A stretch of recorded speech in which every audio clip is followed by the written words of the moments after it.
Donc je vais commencer en sachant que malheureusement notre ami Audrey Mbabogo Coombright, qui est universitaire tchadienne et qui est géographe, n'est pas arrivé à se brancher avec suffisamment de débit.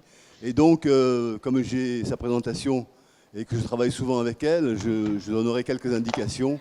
Je ne pourrai pas la remplacer, mais je donnerai quelques éléments. Voilà. Donc, cette table ronde, c'est la dernière de 4 tables rondes, le dernier volet qui vient conclure tout le processus que nous avons engagé ici, dans ces universités d'été, concernant le rôle de l'eau. C'est un marqueur très fort qui va nous conduire vers la campagne présidentielle. Pourquoi? Parce que, comme on dit, l'eau c'est la vie, mais c'est évidemment un élément insubstituable sans lequel il n'y aurait aucune vie. Donc, pour nous, la question de l'eau, depuis l'Assemblée représentative d'il y a 3 semaines, c'est un marqueur central pour notre campagne qui s'ouvre maintenant vers 2022. Vous savez grosso modo pourquoi, si vous avez assisté aux précédentes tables rondes. En fait, pour nous, c'est ce qui va marquer cette campagne, c'est ce qui va nous différencier des gens qui font de l'écologie sans lutte des classes, c'est-à-dire comme je l'ai vu tout à l'heure là dans les queues. Alors là, j'entends mal moi. Donc, élément central de notre politique qui, avec l'eau, nous met au carrefour entre la survie des écosystèmes et le social. Trêve de présentation inutile. Simplement, nous allons envisager l'ensemble des questions qui touchent l'eau dans cette période de transformation accélérée qu'on appelle le changement climatique, avec toute l'urgence qu'il y a à s'adapter, à être résilient à ce changement climatique. Et effectivement, à considérer l'eau comme l'élément principal, l'élément cardinal dans cette affaire, pour mettre en place toute une politique au niveau international, une hydropolitique, une politique de l'urgence en ce qui concerne l'eau. Dans la conclusion, j'évoquerai le programme de la France Insoumise et ce que nous comptons mettre en place en ce qui concerne les questions de l'eau du point de vue international. La géopolitique, puisqu'on parle de géopolitique, ça a eu diverses définitions, mais la définition que je retiens, c'est celle d'Yves Lacoste, qui nous a dit que c'était l'étude de l'ensemble des contradictions, en particulier concernant une ressource, des questions de domination, d'appropriation, à la fois du point de vue international et puis de façon intranationale, du point de vue local. Donc nous allons éliminer dans un premier temps l'aspect national, les contradictions pour le partage de la ressource dans chaque nation, et nous allons plutôt parler d'exemples globaux, en particulier ceux du hotspot qu'est le Moyen-Orient, avec une première intervention de Sylvain Mercadier qui est à mes côtés et qui est un journaliste indépendant qui a séjourné en Irak, en Syrie, et qui va pouvoir nous parler pendant 10 minutes à peu près des conditions climatiques et hydrauliques dans ce secteur. Ensuite, je donnerai la parole à notre ami Nechma, qui nous expliquera ce qui se passe en Palestine, en particulier dans la bande de Gaza. Je remplacerai très rapidement Audrey Mbagogo, qui nous a envoyé un certain nombre de documents pour évoquer la question du lac Tchad. Ensuite, je passerai la parole à Aude Lazzarini, qui est humanitaire, qui s'occupe du dossier Watch à Solidarité Internationale. Et enfin, à Sylvie Pacoro, qui est professeure associée à l'Université d'Ottawa et qui est sur le sujet depuis plus de 30 ans. Voilà. Et enfin, je conclurai par les éléments que je vous ai donnés.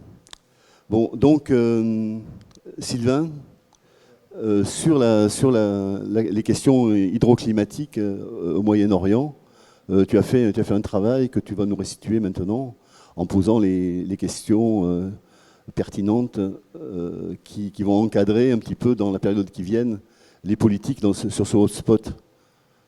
Même si ce n'est pas pour l'instant l'aspect principal dans le développement des conflits. Bonjour à tous, je suis très heureux d'avoir été convié à ce rassemblement. Et puis je salue aussi l'initiative actuelle, donc parler des questions d'eau, je pense que c'est très pertinent. Donc nous allons parler du Moyen-Orient. Je vais me focaliser sur plusieurs pays en évitant un peu le Maghreb, que je ne connais pas bien, en focalisant sur les pays du Golfe et la Mésopotamie et le Proche-Orient. Voilà.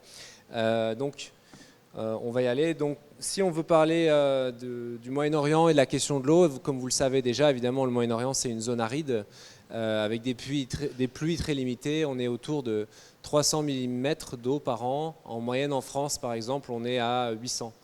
On a des pays qui ont plus de chance, comme le Liban, la Palestine et les montagnes au Yémen, par exemple, qui ont des pluies autour de 700 mm.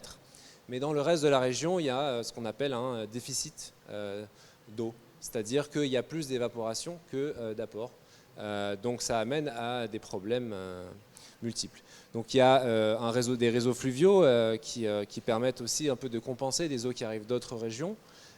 Et enfin, il y a les ressources qu'on appelle fossiles dans les sols, qui sont aussi exploitables. Voilà. Donc ici, vous voyez la région Moyen-Orient. Elle est littéralement délimitée par les questions de manque d'eau comparée à quasiment toutes les autres régions du monde. Ici, vous avez une carte qui vous montre la situation dans une vingtaine d'années en termes de ratio entre les prélèvements et les apports naturels. Donc on est clairement dans une situation qui empire, à part pour l'Égypte qui a toujours le Nil, bien sûr. Donc, pour compenser ce manque de ressources naturelles, les hommes ont mis en place des technologies comme la désalinisation et le traitement des eaux usées qui sont encore relativement peu utilisées et qui ont aussi plein de complications environnementales qu'on va un peu développer. Donc, évidemment, la pression va s'accroître sur le milieu, c'est logique. Ce diagramme ici vous montre en dessous de zéro le prélèvement qui n'est pas renouvelable dans tous les pays du Moyen-Orient. Donc il nous manque la Turquie, qui ça aurait été intéressant de la voir, mais elle doit être dans la moyenne avec peut-être un peu moins de ressources non renouvelables exploitées pour l'instant. Et on a les autres pays, donc certains qui s'en sortent bien comme le Maroc. Et puis en rouge-blanc, vous avez les ressources souterraines, donc les ressources fossiles. En rouge foncé, les ressources à la surface, donc les eaux, les lacs. Et en bleu foncé, les eaux de surface. Bleu clair, les eaux sous terre. En vert, les eaux réutilisées. Et en gris, le désalinement. Voilà. Et en marron, c'est la réutilisation des eaux urbaines et pas agricoles, donc pour la différence. Voilà, donc ça vous montre que déjà, à l'échelle actuelle, on est en 2016, près de 40% des ressources de ces pays ne sont pas renouvelables, déjà, aujourd'hui.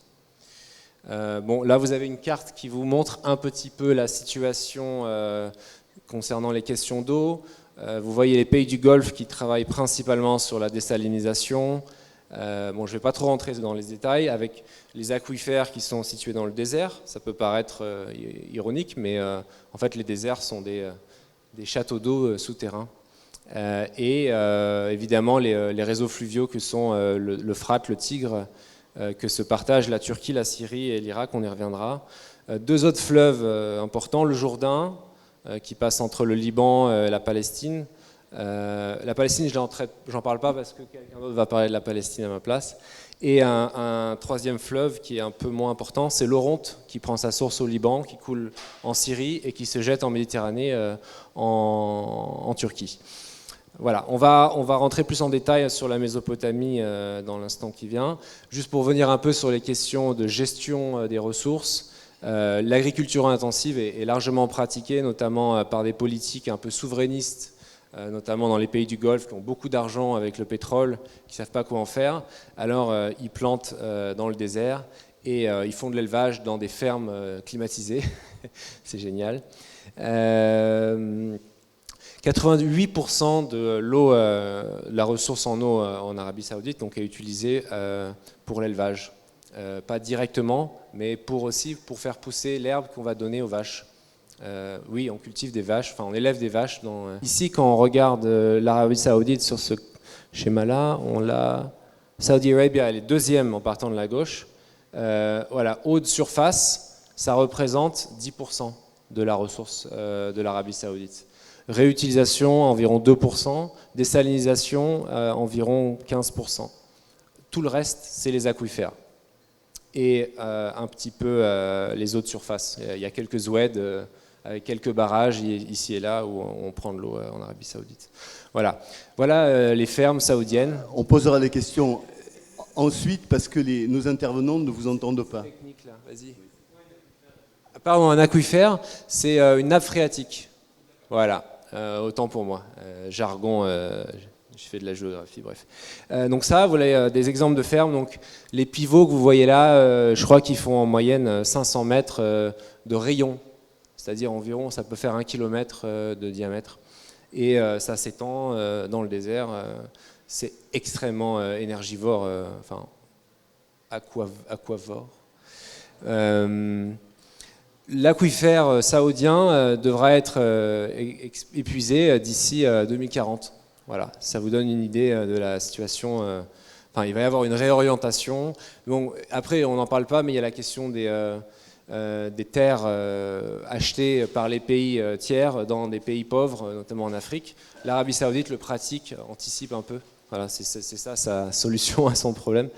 Manque d'eau dit problème de pollution, parce que les toxines et les produits toxiques se concentrent. Donc là, vous avez une photo prise sur l'Euphrate l'an dernier. Des carpes, des millions de carpes qui sont mortes parce qu'il y a des rejets d'industrie autour des villes. Il y a impossibilité évidemment de sanctionner, d'enquêter sur ces questions-là. C'est un pays qui n'a plus vraiment d'infrastructures et de système politique qui puisse empêcher ce genre de problèmes qui ont tendance quand même à être de plus en plus fréquents. Voilà, je ne rentre pas trop en question. Donc, ce que ça provoque comme problème, ça je l'ai vu dans les marais, ils sont situés ici, donc en aval, tout en aval du Tigre et de l'Euphrate. C'est que l'eau est tellement polluée que les buffles, qui sont pourtant habitués quand même à des zones chaudes et arides, meurent parce qu'ils ne veulent pas boire l'eau polluée, alors ils meurent de soif. Et les paysans amènent de l'eau de l'extérieur, ça leur coûte, là il me disait, ça me coûte $20 par jour. Donc c'est pas tenable non plus. Donc il me disait, on va mettre fin à un mode de vie qui est un mode de vie qui a plusieurs millénaires. Ça, c'était en 2018. Pardon. Voilà. Autre problème du manque d'eau en aval, c'est que les eaux salées du Golfe remontent. En fait, il y a un système de capillarité et de vases communicants. S'il n'y a pas un apport d'eau douce, l'eau de mer va rentrer sous les sols et intégrer les zones agricoles et saliniser les sols. Voilà. Donc ça va encore détruire ce qui reste d'agriculture, en tout cas en aval du bassin mésopotamien. Dernier problème, avant de rentrer sur les cas, c'est les problèmes démographiques. Donc là, on a une échelle en 2007, on est à 432 millions d'habitants au Moyen-Orient, en comptant l'Afrique du Nord. Et on a une projection sur 2050 à 692 millions. Aujourd'hui, on doit être environ à 460.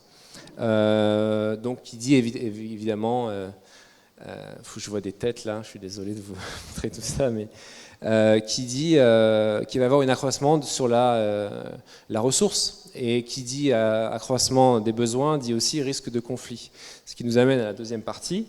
Donc on cite ici Boutros Boutros-Ghali, qui était le secrétaire général des Nations Unies avant Kofi Annan, qui avait prophétisé une prophétie qui ne s'est pas réalisée en 96, je crois, ou en 95. La prochaine guerre au Moyen-Orient sera une guerre autour de l'eau et non pas autour des questions politiques. Donc bon, on le sait, la guerre suivante, ça a été l'invasion de l'Irak, qui devait avoir plus à voir avec le pétrole à ce stade. Mais on peut imaginer que Boutros-Ghali avait peut-être raison, mais qu'il s'était trompé de décennie, et que ça sera la suivante où on verra ce genre de problème apparaître. Voilà, donc maintenant je vais vous parler un peu de micro en Syrie, pour parler des questions d'eau, de gestion de la ressource et des questions de pouvoir. L'hydrologue et politologue Pierre Blanc, dont je vous recommande grandement les ouvrages, parle de violence hydraulique. Bon, il parle de beaucoup de cas différents, pas que de la Syrie, mais on parle beaucoup de la Palestine notamment. La violence hydraulique, ça se pratique quand un pouvoir décide, par exemple, d'allouer une ressource à une population plutôt qu'à une autre. Donc en Syrie, on a le cas, par exemple, de la zone urbaine de Damas, qui ponctionne les sources dans les montagnes et prive les populations rurales de cette ressource parce qu'il privilégie la ville.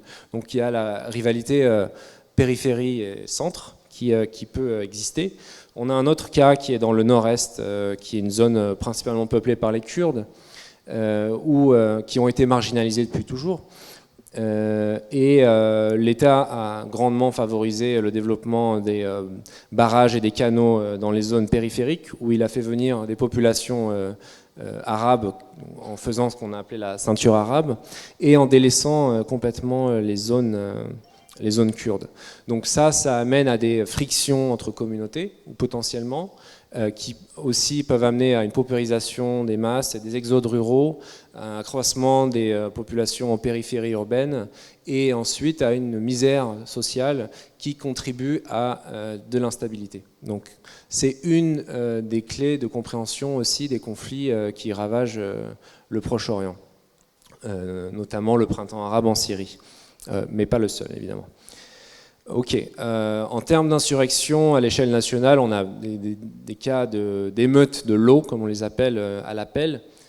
Donc au Maroc, 2007, Égypte la même année. Printemps arabe a été marqué notamment en Syrie par les problèmes de sécheresse qui ont gravement fait du mal aux agriculteurs, qui en plus ont subi des politiques de libéralisation de l'État qui était autrefois socialiste et un peu plus équilibré dans sa répartition des richesses. Ça a contribué au mécontentement et au soulèvement contre le régime de Bachar. Les émeutes de l'eau au Soudan, quelques années après, mouvements sociaux et émeutes en Iran, et enfin les dernières en Irak qui ont eu lieu là en ce moment. Il y a des émeutes qui virent aux affrontements tribaux ce mois-ci dans le sud de l'Irak autour de questions d'eau. Voilà. Donc ensuite on a les problèmes au-delà de l'échelle interne d'État ou de pouvoir qui viennent utiliser l'eau comme une arme contre d'autres groupes ou contre un autre État pour asseoir leur suprématie. Exemple de la Turquie qui est en position de force sur la Mésopotamie puisqu'elle contrôle les sources du Tigre et de l'Euphrate, qui peut, quand elle veut, détourner les eaux et empêcher l'arrivée de l'approvisionnement en eau sur les deux fleuves. Donc les FDS, les Forces démocratiques syriennes, qui sont en grande partie composées de contingents kurdes, considérés comme terroristes par Ankara, en ont fait les frais, ou en tout cas les populations qui sont dans leur zone de contrôle. C'est pourtant un allié de la coalition internationale qui a lutté contre l'État islamique, etc. Dès que les Turcs ont pu, ils ont coupé l'accès à l'eau au canal d'irrigation de Hasakeh, quand ils ont fait l'opération en octobre dernier. Et autre exemple, quand les Kurdes, et en fait les FDS qui sont aussi composés de combattants arabes et d'autres minorités de la région, ont pris contrôle du barrage de Tabqa. Le barrage de Tabqa, il est ici. Voilà, c'est un des plus grands réservoirs. C'est le plus grand réservoir en fait de Syrie sur l'Euphrate. Les Turcs ont coupé le débit et limité pour faire en sorte que les turbines du barrage ne puissent pas produire l'électricité à la région pour sanctionner en fait, priver les FDS et leurs alliés politiques de l'approvisionnement électrique. Voilà. Donc bon, ça c'est une photo qui n'est pas de moi, mais c'est un camp de réfugiés en Syrie où la ressource en eau évidemment et se fait au compte-gouttes. Donc voilà un peu une image du bassin versant du Tigre et de l'Euphrate qui compose la Mésopotamie. Le problème de la Mésopotamie aussi, il y a un aléa énorme, c'est que d'une année à l'autre, il peut pleuvoir beaucoup, une autre non. On a un gradient de 1 à 4 en termes d'approvisionnement en eau. C'est très aléatoire. Je pense que les 2 dernières années ont été relativement bonnes, mais les années précédentes étaient catastrophiques. Et en ce moment, le barrage d'Ilissou qui a été construit, achevé il y a 2 ans, est en phase de remplissage. Donc il faut s'attendre à ce que le Tigre, qui compose à peu près 70%, 75% de l'eau des 2 fleuves, lorsqu'elle rentre en Irak, va être encore plus ponctionné. Voilà, donc il y a des barrages à tous les niveaux et ça pose des problèmes en termes de répartition. Il n'y a pas d'accord de traités internationaux entre ces pays-là. Voilà, il y a une politique turque locale de développement agricole qui est le projet GAP, qui a commencé dans les années 70, qui s'est accéléré grandement dans les années 80 et qui est en train d'être parachevé aujourd'hui. En tout cas en termes d'infrastructure, mais pas encore de développement du potentiel agricole, et qui consiste à doubler le potentiel agricole de cette zone à la frontière avec la Syrie. Donc on la voit bien, je reviens ici, on la voit ici, voilà, le projet GAP est là, voilà, entre les 2 fleuves, à la frontière avec la Syrie. L'idée de la Turquie, c'est de développer cette région qui est très marginalisée et sous-développée contrairement aux autres régions. Imaginez que ça va faire baisser les velléités d'autonomie des Kurdes qui composent cette région. Troisièmement, ça développe leur réseau infrastructurel, notamment routier, qui va leur permettre de mieux contrôler la région aussi, contre l'insurrection du PKK et les autres mouvements qui s'opposent à l'État central. Enfin, on peut rajouter le remplissage des vallées en amont des barrages va permettre de limiter les déplacements de la guérilla du PKK. Donc il y a un effet, on inonde des centaines de villages pour empêcher ces mouvements qui sont très présents dans la communauté locale de garder la main mise sur ces zones rurales. Qui vont disparaître sous les eaux, notamment plusieurs villages qui ont... Hassan Cave, c'est un cas emblématique qui est à peu près ici. Ilissou, en amont d'Ilissou, Hassan Cave, un village kurde qui a 10 000 ans d'histoire, voilà, qui est maintenant sous l'eau depuis quelques mois parce que les Turcs voulaient ce barrage. Donc la population de Hassan Cave a été relocalisée dans un compound tout neuf avec des rues bien carrées. Ils ne verront plus leur village ancestral, qui fait partie de l'héritage culturel kurde. C'est dans les récits kurdes depuis toujours. On va peut-être donner la parole maintenant. Tu as terminé j'arrive à la fin. Maintenant. Que tu réinterviendras tout à l'heure sur les solutions. Oui, oui. Ok, alors on laisse ça pour plus tard. Oui, on laisse ça pour plus tard. D'accord. Maintenant, on va essayer de reprendre le contact avec les gens qui essaient de m'appeler et qui ont perdu le contact avec nous. Voilà. Ok. Bon. C'est bon. Nous n'arrivons pas à joindre ni Najma ni Audrey Babogo, donc les 2 suivants. Donc je vais donner la parole à Aude Lazarine pour ce qui concerne l'action humanitaire et l'action pour le développement dont elle devait nous parler. Donc, dans ma présentation, je vais aborder Voilà la question de l'eau à Gaza, spécialement en particulier. Parler de la crise, parler un petit peu des ressources, parler un petit peu, voilà. C'est pas. C'est un peu. Ça, c'est parler un peu des acteurs de la solidarité internationale. Donc, pour commencer, tout d'abord, il convient de distinguer deux grandes familles d'acteurs de la solidarité internationale qui sont un peu différents. C'est d'abord les acteurs de l'aide au développement et tout ce qui est action d'aide au développement, donc qui se caractérisent par des interventions dans des contextes assez stables d'un point de vue économique et politique, et qui sont plus axés sur la création et le renforcement des institutions et des services. Et ça, versus les actions humanitaires, qui, elles, sont plutôt des interventions en contexte de crise, qui se caractérisent principalement par un État inexistant ou défaillant, une dégradation ou une interruption des services dits essentiels et des contextes hautement volatiles avec beaucoup de mouvements de population ou des mouvements qui peuvent changer du jour au lendemain. Donc là-dedans, ça fait deux grandes sous-familles dans la humanitaire, une gouvernance qui sont des autres. Toutefois, elles tendent à se rapprocher compte tenu de l'évolution un peu du contexte international.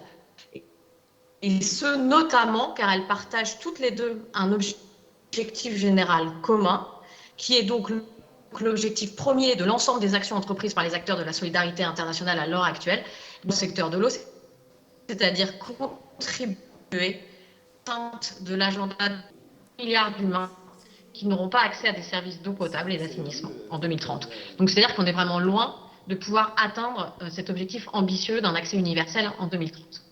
Et ce qu'il faut retenir là-dedans, c'est que ce constat est encore plus une situation de crise. Et que comme les situations de crise sont très peu monitorées, elles sont souvent oubliées, opaques, et on oublie d'en parler.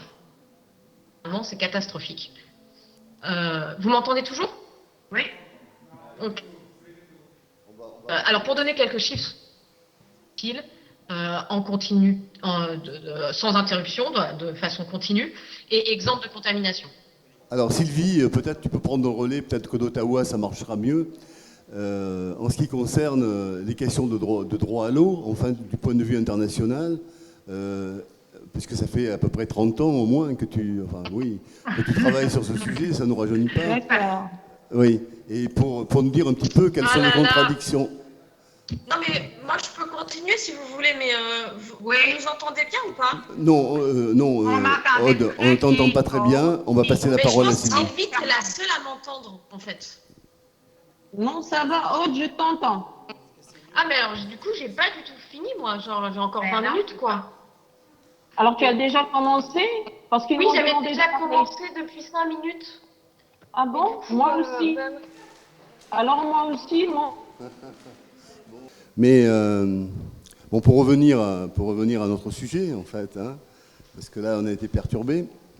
Au fond, la question, c'est dans le contexte contraignant de la progression du réchauffement climatique, tous ces conflits qui n'ont pas pour objet d'abord l'eau, comment ils vont évoluer et comment tout ça, ça va amputer ou rendre difficile l'accès à l'eau. Alors pas uniquement l'eau comme un droit humain, l'eau potable, l'assainissement, l'hygiène, etc. Mais l'eau dans toutes ses fonctions. Comment tout ça peut évoluer? Quel est le rôle en gros des autorités, s'il y en a internationales, des institutions internationales? Comment on peut ou pas obliger certains États à passer des accords pour un partage équitable de l'eau.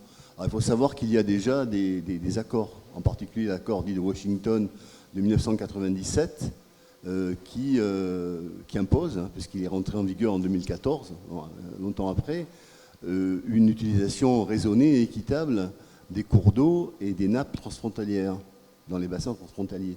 Mais évidemment, les pays qui sont en conflit, même larvés comme la Turquie et l'Irak, ne signent pas ce genre d'accord. Donc il faudrait imposer que des puissances, alors lesquelles, imposent des accords bilatéraux, trilatéraux, etc., etc. Et ça, c'est un vrai problème. Donc quelle peut être la position de la France insoumise dans ces cas-là? La France insoumise, en fait, est pour un développement du rôle de l'ONU, mais pas l'ONU néolibérale.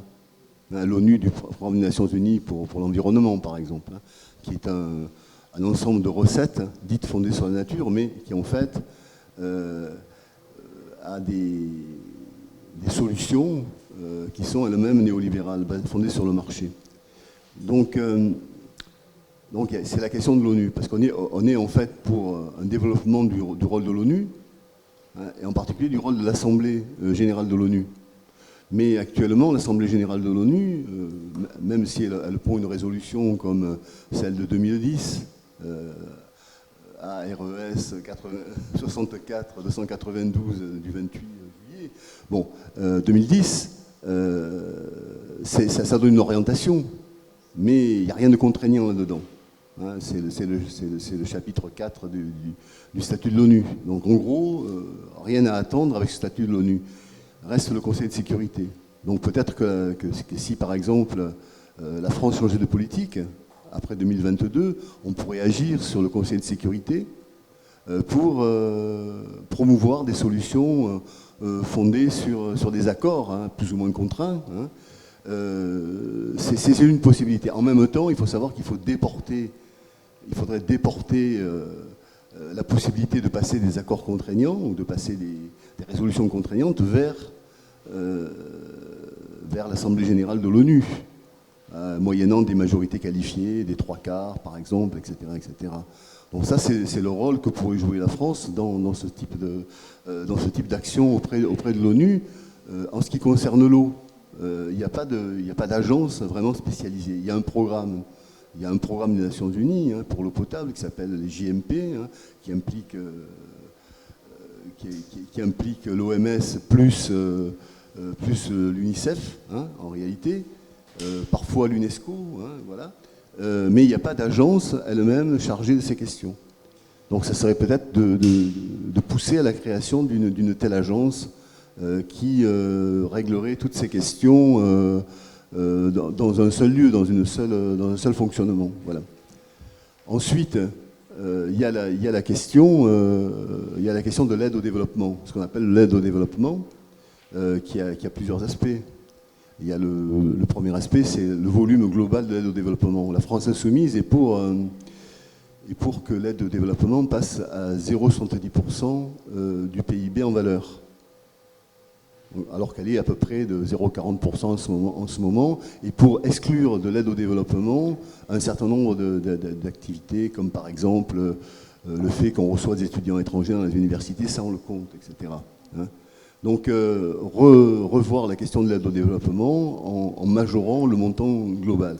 Et en même temps, contrôler un petit peu le rapport qu'il y a entre cette aide et puis les collectivités qui la reçoivent. Si on avait écouté Audrey Mbabogo, prof de géographie au Tchad, elle nous aurait expliqué qu'en fait, il y a bien une aide au développement dans la période actuelle, mais elle disparaît dans les sables en réalité, car il y a tout un business pour capter cette rente pour des sociétés qui n'ont pas de flux économiques très importants. Donc les élites politiques, entre guillemets, politiques, captent cette rente jusqu'aux plus petits fonctionnaires. Les ONG, bon, peut-être que notre ami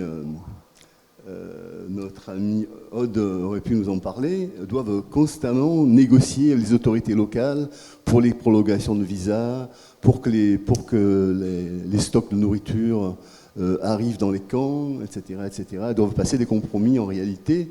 Bon, c'est un vrai problème. La déperdition de l'aide et la conditionnalité de l'aide au pacte de corruption, en fait. Donc c'est extrêmement complexe.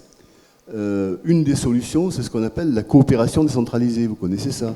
Il y a une loi qui permet d'affecter un certain nombre de ressources des collectivités à cette coopération qui est fondée sur des accords entre une collectivité et une autre.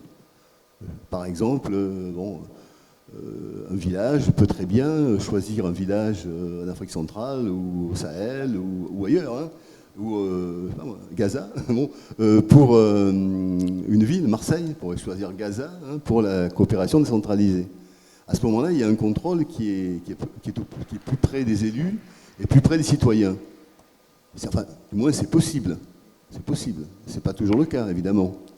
Bon, il y a la question de la coopération décentralisée, c'est très important. Et aussi, il y a la question de la possibilité de regrouper tout ça d'une sorte de loi cadre qui pallie un petit peu, ou qui traite un petit peu les deux aspects qu'on a vaguement entendu parler, Aude, là, tout à l'heure, les deux aspects, à savoir l'aide dans les situations d'urgence, dans les camps, par exemple, et l'aide à long terme au développement, parce qu'il faut avoir peut-être la même stratégie de long terme lorsque on octroie ou on délivre une aide d'urgence. Oui, vas-y. Vas-y. Dans l'aide à long terme sur la recherche, est-ce qu'il n'y a pas des projets pour refaire avec les eaux toutes les mers, des forêts qui pourraient créer un système vertueux? Pas que je sache. Le problème, c'est que les forêts dans le désert, ça marche pas, quoi. Donc, c'est des eaux qui sont pas proches du sol pour que les racines aillent les chercher. C'est-à-dire qu'on va faire quoi? On va aller chercher des eaux fossiles, les remonter en surface, irriguer une forêt. Dans quel but? Les Émiriens font un peu ça, déjà. Ils ont planté des milliers d'hectares de dattiers, qui autrement ne pousseraient pas là. Ils exploitent même pas toutes les dattes. Ils font ça pour reverdir, juste pour l'image de reverdir le désert. Voilà. Il y a quand même des essais qui ont été faits, Oui. l'ensemble des ceintures vertes, où on ne plante pas des arbres, mais on plante des arbustes. Au Sahel, tu veux dire? Au Sahel, mais pas oui, au Sahel, il pleut. Oui, voilà. Ah oui, mais pas qu'au Sahel. Pas qu'au Sahel. Par exemple, je ne sais pas si vous avez vu le film, le documentaire de 2014 qui s'appelle Au Sud-Nord déplacé, qui explique les énormes, enfin qui montre les énormes transferts d'eau entre le Yangtze et puis le nord-est de la Chine. Et le film commence par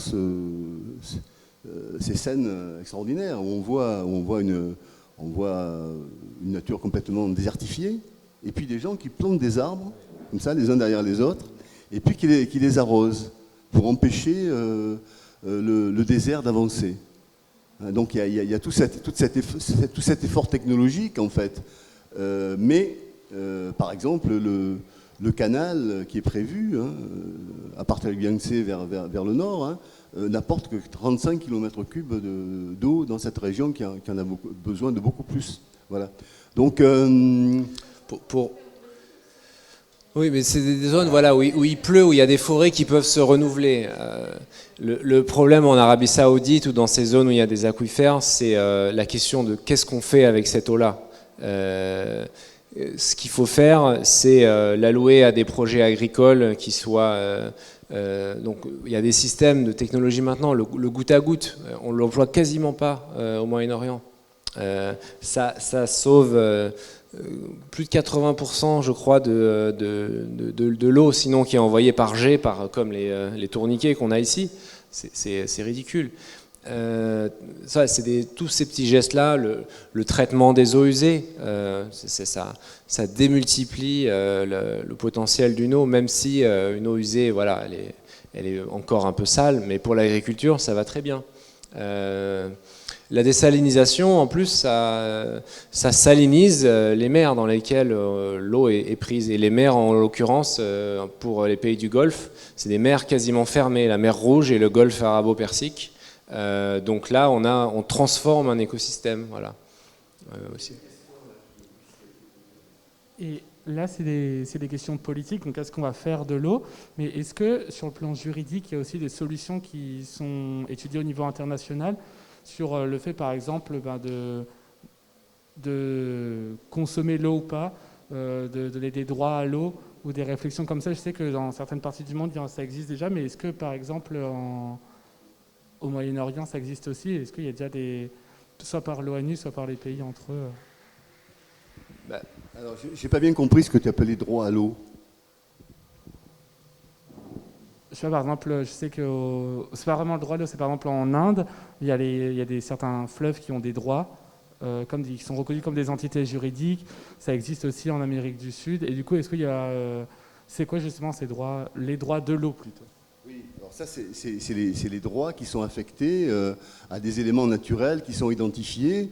Bon, il y a des autorités publiques qui peuvent les défendre. Hein. C'est des sujets de droit. Hein. Mais ça peut exister dans certains pays. Dans d'autres, c'est pas le cas. Ça part d'initiatives locales ou alors nationales.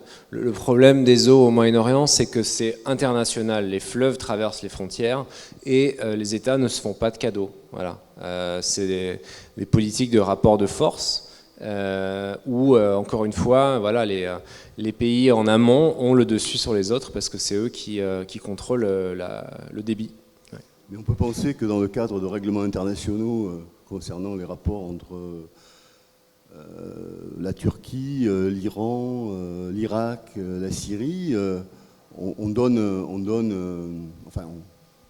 rédige toute une partie concernant l'eau, enfin l'usage de l'eau, les droits qu'ont chaque État par rapport aux fleuves, aux flux d'eau et puis aux aquifères. Ça, on peut très bien penser que... Comment ? Pour l'instant, non. Il y a simplement eu quelques déclarations d'intention en 1988, je crois, entre le... Il n'y a pas d'accords internationaux qui ont été ratifiés par ces pays-là. Voilà. Ce n'est pas le cas. Ni bilatéraux, ni tri ou multilatéraux, il n'y a pas ça. Et là, on n'a pas abordé, parce que Najma n'a pas pu s'exprimer, bon, on n'a pas abordé la question de l'eau en Palestine, du rapt de l'eau en Palestine. Hein. Là aussi, tout ça, ça dépend d'un règlement international qui est très difficile à obtenir, hein, puisque ça dure depuis tellement d'années. Hein. Et il y a eu il y a une exclusion par la réglementation, hein, le fait qu'on ne peut pas creuser de puits, par exemple, à certaines profondeurs. Hein. Il y a une exclusion par le prix. Hein, en fait, même si le prix, c'est Mekorot, hein, c'est la Société nationale des eaux israélienne qui livre l'eau potable, hein, mais le prix est censé être le même pour tout le monde, mais les colons, par exemple, peuvent en utiliser beaucoup plus parce qu'ils ont des subventions. Donc le prix réel, évidemment, c'est loin d'être le même prix. Hein, c'est du simple au quadruple, en fait, en réalité. Bon, et puis, il y a l'eau comme arme de guerre. Hein, lorsqu'il y a un bombardement sur Gaza, sur quoi on frappe? On frappe sur les installations d'assainissement et puis sur les installations électriques. Pourquoi?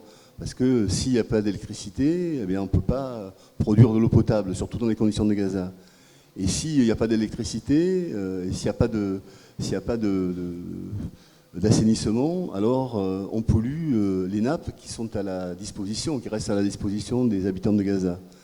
Et c'est le cas. Non, il y a les nappes superficielles sont complètement insalubres.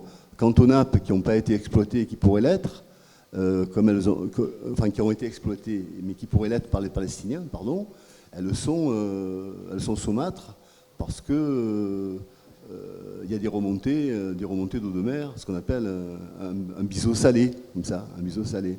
Voilà. Donc les gens ils boivent de l'eau qui est saumâtre. Enfin, il y a des pourcentages de sel très très importants, bien au-delà des préconisations de l'OMS. Bon, alors tout ça, ça amène à une exclusion par l'eau. Mais les gouvernements le savent. D'ailleurs, on n'a pas abordé au début de la discussion, parce qu'il fallait aller peut-être un peu vite, parce qu'il y avait beaucoup de gens, mais en réalité, bon, on se retrouve là. Et en fait, la géopolitique en France, les études géopolitiques, ont démarré à partir d'un article d'Yves Lacoste dans Le Monde concernant les bombardements particulièrement malins par les Américains du fleuve Rouge en aval d'Hanoï. C'est-à-dire, en fait, le fleuve Rouge dans ses crues est contenu par des digues qui sont convexes ou concaves. Et les endroits les plus faibles, c'est les endroits concaves. Donc, ils n'ont pas bombardé les digues elles-mêmes, mais ils ont bombardé à une certaine distance, de sorte qu'au moment des crues, toute la région qui est au sud d'Hanoï allait être complètement sous les eaux, et que là, c'était une véritable arme de guerre. Sauf qu'ils n'ont pas pu aller jusqu'au bout, parce que des gens comme Yves Lacoste, bon, le fondateur de la géopolitique en France, est allé faire des reportages, et puis est allé faire une vraie étude de terrain avec un certain nombre de scientifiques. Et donc, c'est apparu comme une entorse à ce dont on n'a pas parlé, au droit international humanitaire. La Convention de Genève, etc., la Convention de Rome, etc. Bon, il y a un droit international humanitaire. C'est pas pareil que les droits de l'homme, les droits humains. C'est pas pareil. Les droits internationaux humanitaires est de nature contraignante pour les États. Et les États peuvent saisir des cours internationaux comme la Cour de la Haye. En revanche, les droits humains ne sont tels qu'ils sont même pas proclamés, mais parfois reconnus comme le droit à l'eau. Ils ne s'imposent pas. C'est simplement une direction qu'on donne. Voilà. C'est de même que les objectifs du millénaire du développement 2016-2030, qui a un objectif, l'objectif 6, que tout le monde ait accès à l'eau en toute sécurité, un assainissement en toute sécurité, que les gens puissent se laver les mains, etc. etc. Bon, c'est un objectif, mais il n'y a aucune contrainte pour les États. Donc on se retrouve dans une situation où il faut que le droit international, dans ces domaines-là, devienne vraiment contraignant. Et je pense que la France insoumise, dans ce travail sur tous les aspects de l'eau, y compris sur l'aspect international, devrait se porter garante du fait que si elle arrive au pouvoir et qu'on dirige l'État, on aille vers des résolutions qui seraient contraignantes dans tous ces domaines-là. Parce que ça ne peut pas durer. On sait bien qu'en 2030, ça va être pire que maintenant pour des raisons de réchauffement climatique, pour des raisons de démographie, pour des raisons de conflit, pour des raisons de mauvaise gestion. Bon, on sait que tout ça va aller de mal en pis. On ne peut pas considérer que c'est inévitable. Il y a une action politique à mener, et c'est ce qu'on se propose de faire dans tout ce domaine-là. Bon, je pense que c'est important de le mentionner quand même, malgré la situation alarmiste. Rien n'est inéluctable, et il y a de la ressource, elle est là, et il faut l'utiliser de manière rationnelle et équitable. Voilà. Moi, je suis convaincu. Les débits du Tigre et de l'Euphrate sont énormes. Les aquifères sont là, on peut les utiliser pendant des décennies, le temps éventuellement soit que la population baisse, soit qu'on trouve encore des meilleures technologies pour traiter les eaux, arriver à retrouver des eaux pures et à pouvoir un système interne comme ça de traitement des eaux. Mais bon, dans les contextes actuels délétères de tensions, de guerre, on est une des pires guerres du siècle, toujours en cours en Syrie. Le Yémen, on n'en a pas parlé, mais le Yémen, c'est une catastrophe humanitaire, et aussi la question de l'eau y est très importante. Voilà, tout ça ne va pas se régler si on continue comme on continue, effectivement. Oui, et les efforts des dites ONG, il faut voir ce qu'il y a derrière, ou des associations qui s'occupent de développement ou de travail dans l'urgence, sont soumises quand même à la volonté des belligérants. Bon. Par exemple, autour du lac Tchad, il y a 2 ONG françaises qui travaillent, c'est Oxfam et Action contre la faim.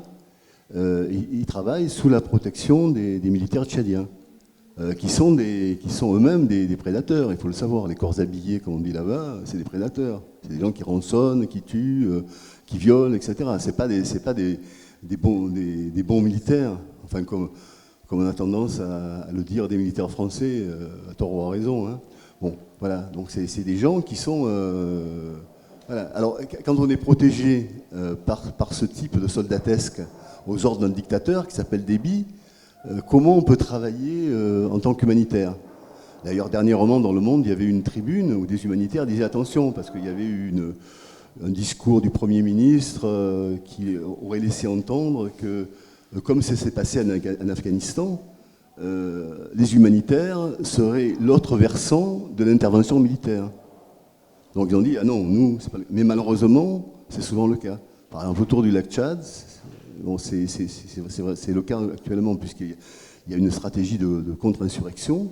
Les populations ont été chassées pas loin. Hein, ce n'est pas des réfugiés climatiques, hein, pas du tout, puisque il y a de l'eau dans le lac Tchad actuellement, hein, il y a des zones humides, etc. Non, ils sont chassés, y compris par la soldatesque de Déby ou des nations qui se sont réunies contre Boko Haram. Et la question qui est posée maintenant, ce n'est pas une question sur laquelle d'ailleurs les gens n'ont pas de prise, nous non plus, c'est-à-dire à l'état du réchauffement, hein, c'est est-ce que les gens vont pouvoir retourner chez eux alors que leurs familles sont complètement démantibulées, hein, les gens sont morts, les gens sont partis à droite à gauche. Il y a 2,4 millions de personnes qui ont été déplacées, mais à plus de 200, 300 km maximum. C'est beaucoup déjà. Hein. Et donc, il y a une stratégie du Nigeria, par exemple. C'est pour ça qu'il y a eu cette fameuse prise d'otage il y a quelques jours dans un village du nord, une petite ville du nord du Nigeria, dans l'état du Borno. C'est de faire revenir de façon forcée les populations dans un certain nombre de villages. Et voilà, qu'est-ce qui va se passer? Les éleveurs ont décapitalisé, c'est-à-dire ils n'ont plus de bétail. Ça déséquilibre ce qui restait d'unité dans les familles, les contradictions entre les aînés et les cadets, parce que quand le cheptel baisse en quantité et en qualité, eh bien, on ne peut plus émanciper les jeunes, parce qu'on ne peut plus leur donner une partie du troupeau pour qu'ils fassent leur vie. Comme ici, il n'y a pas de logement, donc les jeunes ne décohabitent pas. Voilà. Bon, mais là, c'est un petit peu pareil. Et c'est lourd pour l'avenir. Autour du lac Tchad, surtout la cuvette sud, eh bien, les populations étaient relativement dans de bonnes conditions alimentaires. Pas concernant l'eau et l'assainissement, hein, de bonnes conditions alimentaires. Bon, là, c'est tout brisé. Toutes les relations humaines, les relations commerciales, etc., les routes commerciales qui existaient auparavant pour acheminer les marchandises, par exemple le poisson fumé du lac, tout ça, ça a disparu.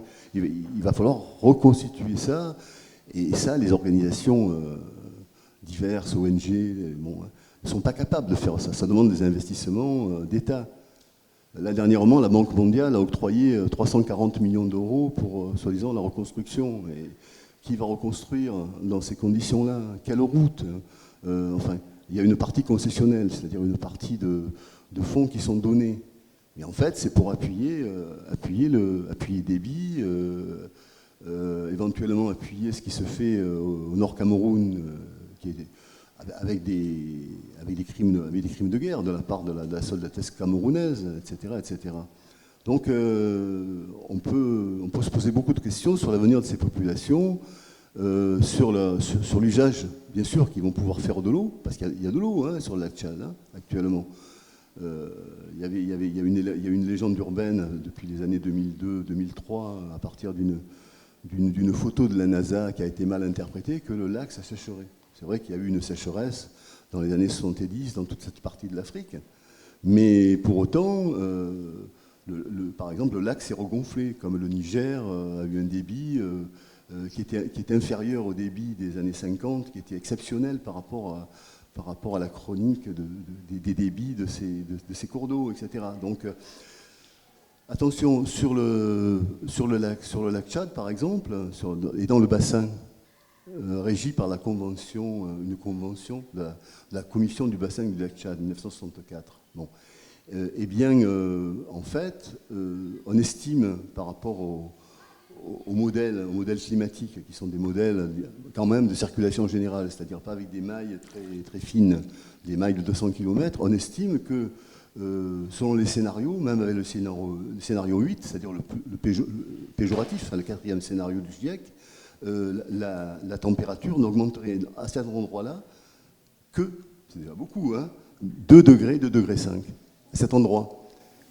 Et que, étant donné, avec cette augmentation de la température, le lac, qui n'est pas très profond, mais qui est immense en réalité, relativement à sa profondeur, hein, et bien que le lac ne perdrait, en 2050-2070, que à peu près 8 à 11% de ce qu'il contient en eau par transpiration, par évaporation. Et donc, ce sont des zones, comme tu le disais tout à l'heure, hein, les zones du Sahel, qui sont des zones qui ne sont pas atteintes par de graves pénuries d'eau, hein, y compris dans la saison sèche. Hein. Il y a ce qu'on appelle une isoyette, hein, c'est la ligne imaginaire qui joint des points d'égale précipitation. Hein. Les isoyettes 400, dans les années 70, ont reculé de 120 km vers l'équateur. Bon. Mais ce recul a été compensé par une légère avancée et il y a des précipitations qui sont suffisantes pour maintenir un état marécageux dans tout le sud du lac Tchad, etc. Il y a des marécages. C'est pas une zone extrêmement sèche. C'est pas le Sahara ou le Sahel sec. Hein. Donc la question, c'est que la démographie, bon, il y aura la croissance naturelle de la population est de 3% en ce moment dans la zone. C'est beaucoup. C'est-à-dire que dans 15 ans, la population aura doublé dans la zone. Parce que il n'y a pas de... Alors, la contraception, on ne parle pas, il n'y a pas d'éducation des filles, enfin, il y a plein de conditions qui, à long terme, permettent à la démographie de baisser de façon dite naturelle. C'est pas naturel, mais bon.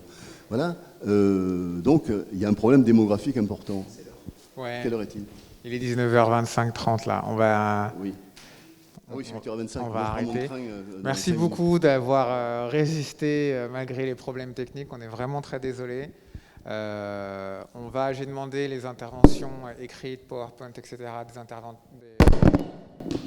Ne touche à rien. Ne touche à rien. des différentes interlocutrices qui devaient parler. C'était notamment Najma Fares, qui est ingénieure en eau et assainissement dans la bande de Gaza. C'était Sylvie Pacro, qui est enseignante-chercheuse à l'Université d'Ottawa.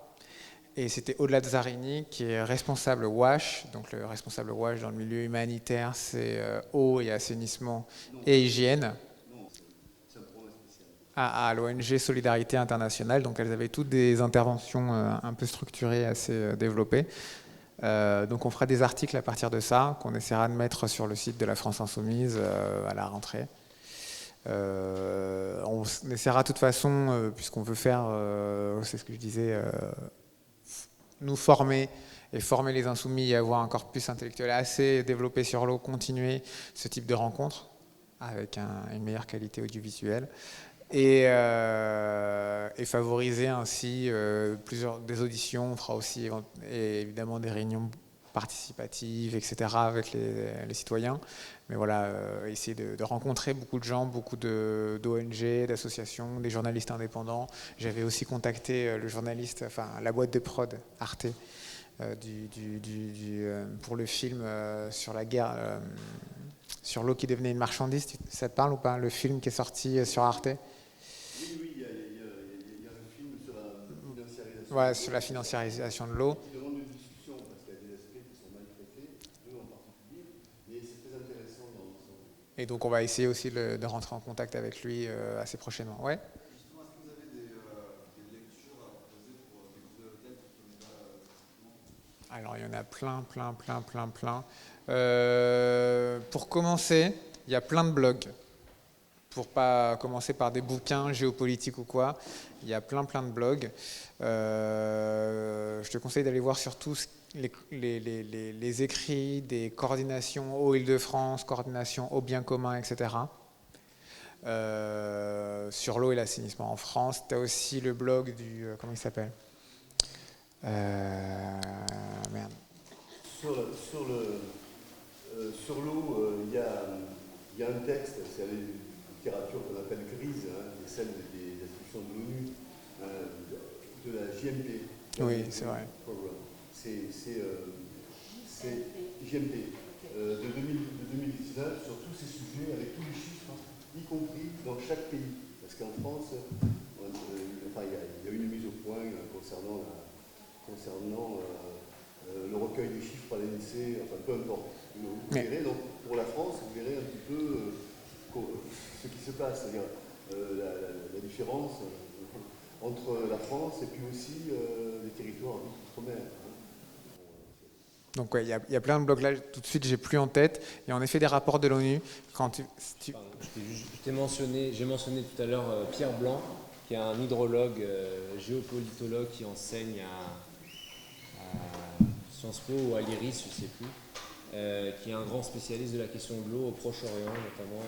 Et c'est lui qui parlait de violence hydraulique, j'allais dire urbaine, dans ses ouvrages. Et il est super, on apprend plein de choses, quoi, chaque phrase. Et il y a donc les rapports de l'ONU. Tu vas sur UN Water, où il y a tout sur l'ONU. L'UNESCO aussi fait un certain nombre de rapports. Nous, on avait en effet aussi proposé à un géographe de l'eau qui a écrit Géopolitique de l'eau et qui est géographe à Paris 10, donc à Nanterre. Mais là, en ce moment, il est comment on appelle ça, en partenariat de recherche aux États-Unis, dont là, tout de suite, j'ai plus le nom, mais je vais le retrouver assez facilement. Peut-être que tu vois qui c'est. Blanche. Est-ce que ce ne serait pas Blanchard ou Blanchot? Quelque chose comme ça.